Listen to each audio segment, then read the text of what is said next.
You're listening to an Airwave Media Podcast.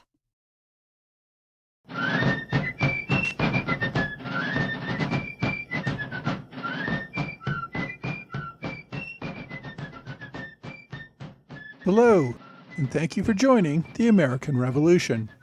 Today, episode 171, the Conway Cabal. Following the victory at Saratoga, General Horatio Gates was the toast of America. The surrender of General Burgoyne's army was an unprecedented event. Gates had long thought that he was a better general than Washington, and had a history of looking for an opportunity to replace him as commander-in-chief. In late 1777, with Gates credited with the victory at Saratoga, and Washington losing Philadelphia to General Howe, many others started to think that maybe Gates could be a better commander. The Conway Cabal is the name given to a loosely defined group of leaders in Congress and in the military who made some efforts to replace Washington with Gates as commander of the Continental Army. Thomas Conway, who is the title conspirator in this matter, is probably not even the leading figure in the events that unfolded, but he does play a role in these events. I've already introduced Conway as one of many French officers who arrived in Philadelphia in 1777 with commissions in hand to become generals in the Continental Army. Although born in Ireland, Conway moved to France at age 6 and became a lieutenant in the Irish Brigade of the French Army at age 14. Over the next 17 years, he served as a capable officer but remained a lieutenant even through his service in Europe during the 7 Years' War. After the war ended, Conway began to find his way up the promotion ladder, finally making captain in 1765, then major and finally colonel in 1772. Conway learned the political game of flattering superiors and making the right contacts to get ahead in the army. Seeing an opportunity for advancement in the Revolution, he got a promised commission from Silas Deane and left for America in December 1776. Congress gave him a commission as a brigadier general in May 1777, and Conway served as a brigadier commander in Washington's army. Conway seems to have impressed himself at the Battle of Brandywine. Based on his service there, he requested that Congress promote him to major general. Washington objected to the promotion. In a letter to Delegate Richard Henry Lee, Washington wrote, quote, "General Conway's merit, then as an officer, and his importance in the army, exist more in his own imagination than in reality." Washington pointed out that Conway's promotion over more senior brigadiers, who had also performed well in recent battles, would lead to more dissension among the military leadership. Earlier, Washington had endorsed Conway's commission as a brigadier, so this was a very different attitude he was showing. Washington's reluctance to support Conway's bid for promotion led to a tiff between these two leaders. With Washington appearing to be an impediment to his advancement, Conway opted to reach out to General Gates, whose star was on the rise after Saratoga. In early November 1777, word reached Washington that Conway had written a letter to Gates saying, quote, "Heaven has been determined to save your country, or a weak general and bad counselors would have ruined it." Now, it doesn't take much imagination to realize that the, quote, "weak general" was an obvious reference to General Washington. When Washington received the note, he sent it along to Conway, noting the quote. Conway denied that he had ever used the term weak general, but did not shy away from the fact that he was critical of Washington's leadership. The original letter has been lost, so we'll never know exactly what it said. Henry Laurens, who did read the original letter before it was lost, said in a letter to a friend that Wilkinson did not get the quote verbatim, but that Conway's original letter was, quote, 10 times worse in every way. Well, the matter might have ended there, But when General Gates received word that Washington had received information from his private correspondence, he wrote an angry letter to Washington in December saying that it was outrageous that someone had been going through his private correspondence and demanded that Washington find out who had committed this invasion of privacy. Gates did not name names in his letter, but it became clear later that he suspected the culprit was Alexander Hamilton. Recall last week I talked about how Hamilton had ridden up to Gates's headquarters in New York in November to facilitate Gates moving some of his army south to assist Washington. Gates suspected that Hamilton had rifled through his papers while in Albany and reported this information back to Washington. Hamilton was in his sickbed in Peekskill when this whole matter erupted. As it turned out, Hamilton had absolutely nothing to do with it. Word had gotten to Washington from other officers who had heard this quote at a dinner with Gates's personal aide, Colonel James Wilkinson. It seems that when Wilkinson was taking his good old time traveling from Albany to York, Pennsylvania to bring word to Congress of the victory at Saratoga, he had let slip this gossip. Wilkinson had dined with several officers, including General Lord Stirling and his aide, Major James Monroe. After a few drinks, he had quoted a few choice excerpts from the letter which Gates had read aloud to his aides. When Washington filled in Gates about the real source of the information, Gates had to put aside his efforts to shift the conversation from who leaked the letter to instead dealing with the substance of the correspondence. Again, though, that could have been the end of the matter. It wasn't the first time Washington had heard about subordinates who had wrote letters that were critical of his leadership, or that he knew other generals who had some interest in thinking they could do a better job as commander-in-chief. The problem was that there were many powerful leaders in Congress who did not want this incident to go away. After this incident blew up, a contrite General Conway offered his resignation to Congress on November 14th.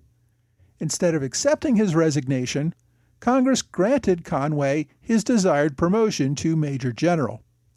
On top of that, Congress recognized the Board of War around this same time in a way that appears to have been designed as an insult to General Washington. There was a Board of War prior to this time. John Adams had been running it. In November, however, Adams resigned his seat in Congress and returned home to Massachusetts. Congress at that point decided that perhaps soldiers rather than delegates should be running a Board of War. They named General Horatio Gates as the new president of the board. Major General Thomas Mifflin, who had recently been removed as Quartermaster General of the Continental Army, also sat on the board. Now, having military officers on this board created an obvious problem. Gates and Mifflin were both military subordinates to General Washington. Yet their position on the board gave them the ability to give orders to Washington. Many in Congress, including the recently departed John Adams, had come to the position that Gates would probably be a better military commander than Washington. Other powerful members of this group of thinking were Samuel Adams, James Lovell, and Richard Henry Lee. Another former member of Congress, Benjamin Rush, was also an outspoken critic of Washington and seriously considered his replacement. Rush wrote several letters, including one to Governor Patrick Henry, saying so. In December, in addition to promoting General Conway, Congress approved his appointment as Inspector General of the Army. In this position, Conway also could second-guess and attack General Washington with impunity. After receiving his promotion, Conway met with Washington at Valley Forge in late December. As was typical with someone who had disrespected him, Washington met Conway with a cold formality. Conway's ego, by this time in full bloom, took offense at Washington's treatment. He wrote a letter to Washington basically saying that the cold reception that he got indicated that Washington was unhappy about all this and apparently unwilling to work with the new inspector general. Conway said that he had better things to do in France and had no reason to stick around in America if Washington would not support him. Now, as I said, many saw all this happening, Congress's new Board of War and the Inspector General, and much of the correspondence, all as an attempt to insult Washington in hopes that maybe he would simply resign and go home. In January 1778, Congress also received a pamphlet called Thoughts of a Freeman, and I have a link to the original document in my blog if you want to check it out. This pamphlet criticized Washington's leadership during the Philadelphia campaign and warned that the people were holding him up as a false idol. This, again, was another attempt to discredit Washington. In addition to attacking his military decisions, the document implied that Washington was taking on an irrational popularity among the masses and that this posed a danger to Congress. It played into the common fear that a military leader would rise up like Oliver Cromwell or Caesar, who would overthrow the legislature and become a dictator. Both Washington's lack of military success, especially when compared with Gates, and the danger that he was becoming too powerful a leader, contributed to the growing opposition to him in Congress. It increased the desire of many to remove him and replace him. The new Board of War went ahead and met in York in December and January to discuss future plans. In doing so, they largely ignored Washington and planned a new invasion of Canada. The thinking was that with Burgoyne's army out of action, a new assault on Quebec would succeed. Following Burgoyne's surrender, the British had abandoned Fort Ticonderoga in November, destroying most of it, and retreating back into Canada. Once again, the Gibraltar of North America fell without even a battle fought. If the Americans could launch an attack before spring, when the British might send reinforcements to Quebec, they might take the region and win the support of the locals. General Guy Carleton still commanded an army of thousands in Quebec. Most of the New York and New England militia who had won Saratoga did not really want to invade Quebec. The massive losses suffered by those armies that had invaded in 1775 were still too fresh in the minds of militiamen. Despite these concerns, Gates and the Board of War concocted a new plan to invade Quebec, with the Marquis de Lafayette leading the new conquering army. The board gave second in command to General Thomas Conway. Board members thought that the Marquis would be a figurehead, given that the 20-year-old former French captain would defer to the more experienced General Conway. By placing French generals at the head of the army, the board hoped that the French-speaking subjects of Quebec would rally around this Army of Liberation. The board also added General John Stark as third in command in hopes of getting more New England militia in favor of the attack. Even the plan itself was tentative. Lafayette received instructions to invade St. John's and to capture the ships and dockyards there. At that point, only if he could win the support of the locals to join the American cause, he should proceed further. If not, he was to burn St. John's and pull back to New York. Congress approved this plan in late January. Gates's Board of War informed Washington of the planned invasion and requested that he deploy some of his army to Albany to participate. Washington, in a private letter a couple of weeks later, called the plan the, quote, child of folly, and really thought it was going to be a mess. But he kept his mouth shut and complied with the board's directives. Since the board did not ask for his advice on the matter, Washington did not offer it. Almost immediately, the project began to fly off the rails. First, the assumption that Lafayette would defer to Conway proved terribly wrong. Lafayette traveled to York, where he dined with General Gates and other top officers on his first night back in town. At the end of the meal, the men offered a series of toasts.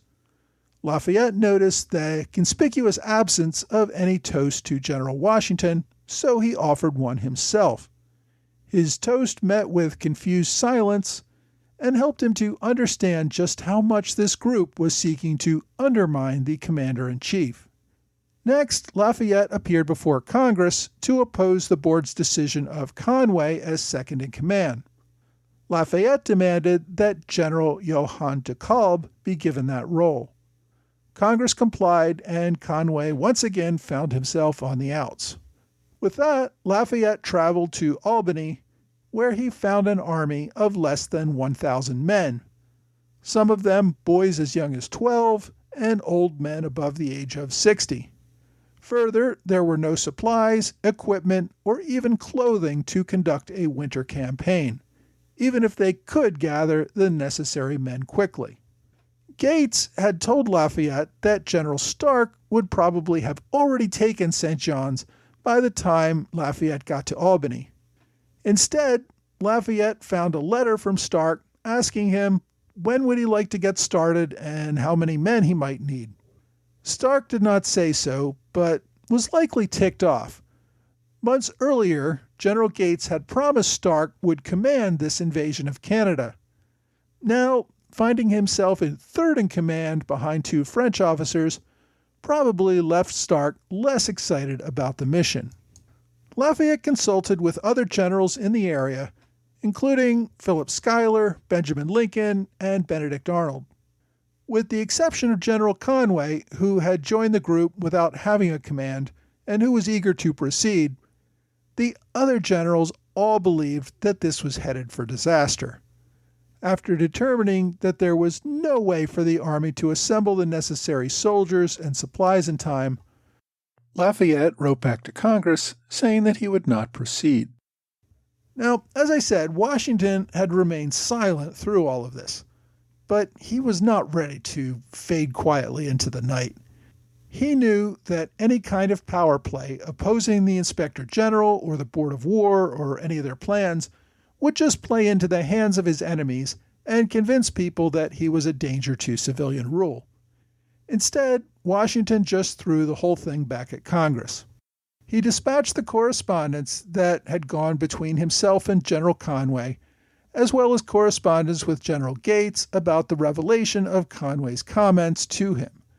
In sending this information to Congress, he said the following, quote, "If General Conway means by cool receptions that I did not receive him in the language of a warm and cordial friend, I readily confess the charge.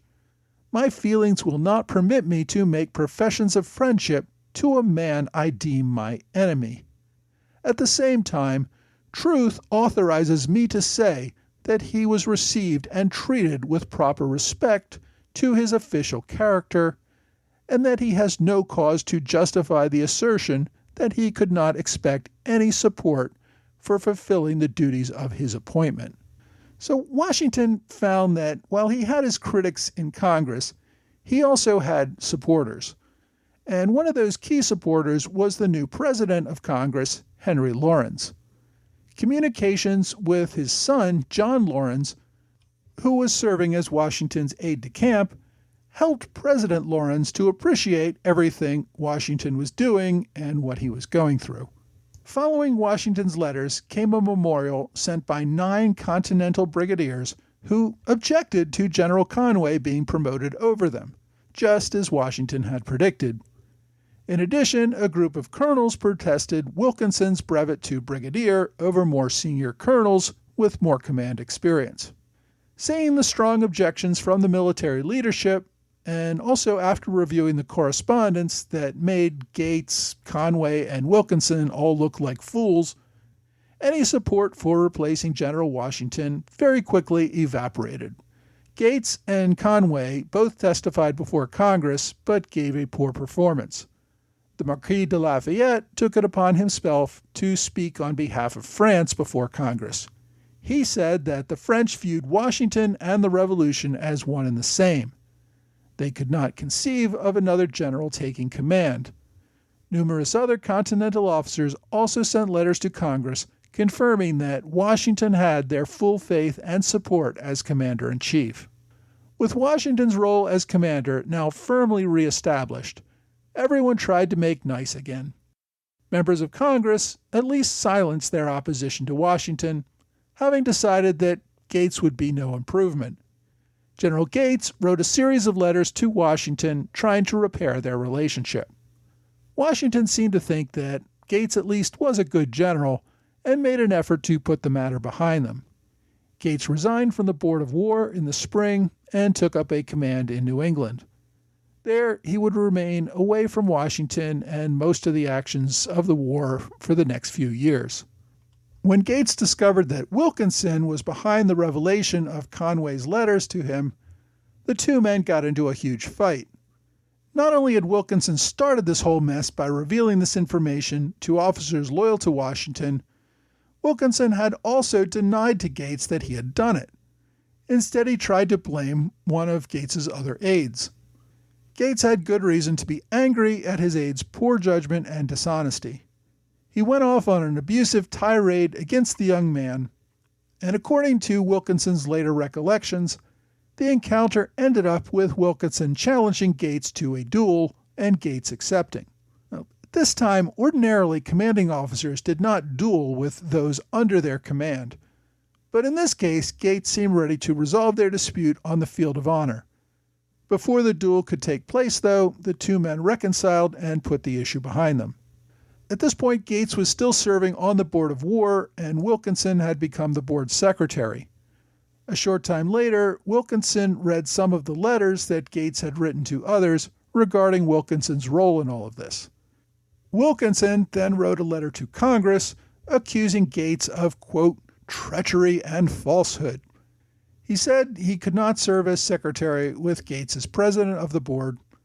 Congress accepted his resignation, and for the next couple of years, Wilkinson did not have any official duties within the Army. Several months later, both Gates and Wilkinson appeared as witnesses at the court-martial of General Sinclair. The two men got into it again and once again agreed to a duel. This time, they actually went through with it, firing 3 rounds at each other without any hits before they decided that their honor had been satisfied. Most of the public blame for the effort to unseat Washington fell on General Conway. Officially, Conway continued to serve as Inspector General, although he really did not have much to do in that position. Congress tried to transfer him to a position in the Hudson Valley where he would be out of the action.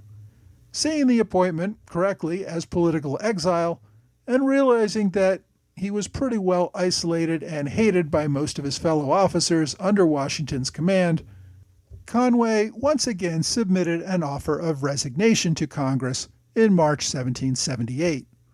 This time, Congress accepted. After resigning, Conway did not return to France. Instead, he spent his time criticizing Washington and trying to justify his actions. Later that summer, one of Washington's supporters, Philadelphia Militia General John Cadwalader, challenged Conway to a duel in Philadelphia. At the duel, Cadwalader shot Conway in the mouth. Cadwalader's only comment upon shooting Conway was, "I've stopped that damn rascal's tongue anyway." Believing that he was about to die, Conway wrote a letter of apology to Washington, calling him a great and good man. Conway, however, did not die, but did decide it was time to return to France, where he rejoined the French army. Washington came out of this whole incident much stronger. Talk in Congress of replacing the commander never again approached anything serious. Those who had opposed Washington muted their complaints and tried to minimize or deny their past opposition to his leadership. Next week, I want to cover some other incidents happening around this same time that Washington was fighting for his political and military survival. His army was fighting for its own survival during the winter at Valley Forge.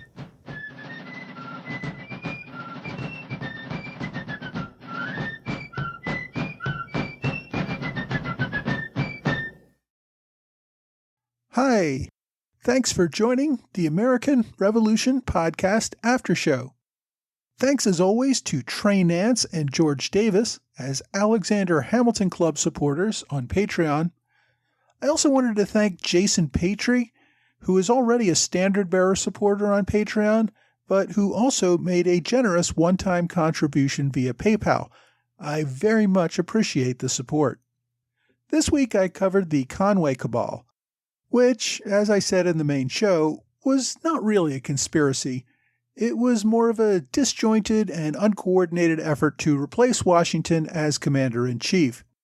It didn't even become known as a cabal until decades after these events occurred, when historians gave that name to the events. It's not unusual for lower officers to think they can do a better job than the current commander. On the British side, I've already discussed how Generals Howe, Clinton, and Burgoyne all expressed or implied such attitudes against their commanders. Given Washington's limited military success, and especially when compared with the success attributed to Gates at Saratoga, I suppose it's understandable that government leaders might want to at least consider their options. The namesake of the Cabal, General Conway, was of course only looking to get promoted to Major General, a goal which he achieved. Let's face it, you don't get to be a general without some ability at self-promotion. Of course, when you push too hard, it can come back to bite you. After Conway shot off his mouth about Washington, someone literally shot him in the mouth. Following the collapse of the Cabal, more sensible generals like Horatio Gates kept their mouths shut about Washington and quietly waited for other opportunities to present themselves. General Conway did finally return to France after his duel. Although he had been a colonel in France, he continued to rise in rank in the French army after his return from America, eventually reaching the rank of Major General in the French army as well. He also eventually served as governor of France's colonies in India. Not too shabby for an Irishman. Unfortunately, things did not end happily for Conway. During the French Revolution, Conway maintained his loyalty to the king and eventually had to flee from France in order to avoid execution as a counter-revolutionary. Ironically, Conway, who had spent his entire life fighting the British, returned to Britain and fought under the British against the revolutionary government in France. Eventually, his life went full circle, and General Conway retired to his native Ireland. He fell into obscurity in Ireland, but is believed to have died around 1800 at the age of 65. If you want to read more about the Cabal, there is a book on just that topic that came out last year, 2019. It's called Cabal, The Plot Against General Washington by Mark Edward Lender. This is a really in-depth look at the events of late 1777 and early 1778, when command of Washington's army was really at risk. The book is nearly 400 pages long and is a really careful investigation of the efforts to replace Washington. The author, Mark Lender, retired from a long career in academia, but continues to write books. He's also a contributor to the Journal of the American Revolution. If you don't want to read the whole book on the topic, you might want to try my online recommendation this week. Shortly after Dr. Lender released his book on the Cabal, he sat down with Brady Kreitzer on his podcast, Dispatches, which is affiliated with the Journal of the American Revolution. Lender and Kreitzer had a great 50-minute conversation about the events of the Conway Cabal, which he released as an episode on the Dispatches podcast. Now, beyond this one episode, I can't say enough good things about the Dispatches podcast. I've recommended it more generally in an earlier episode, and one reason I've actually been reluctant to start doing special interview episodes myself is because Brady Kreitzer already does such an amazing job doing this very thing. If you have not tried his podcast, you may want to do so. Of course, as always, I have links to both the book and the podcast episode on my website and the blog at blog.amrevpodcast.com. Well, that's all for this week. I hope you will join me again next week for another American Revolution podcast.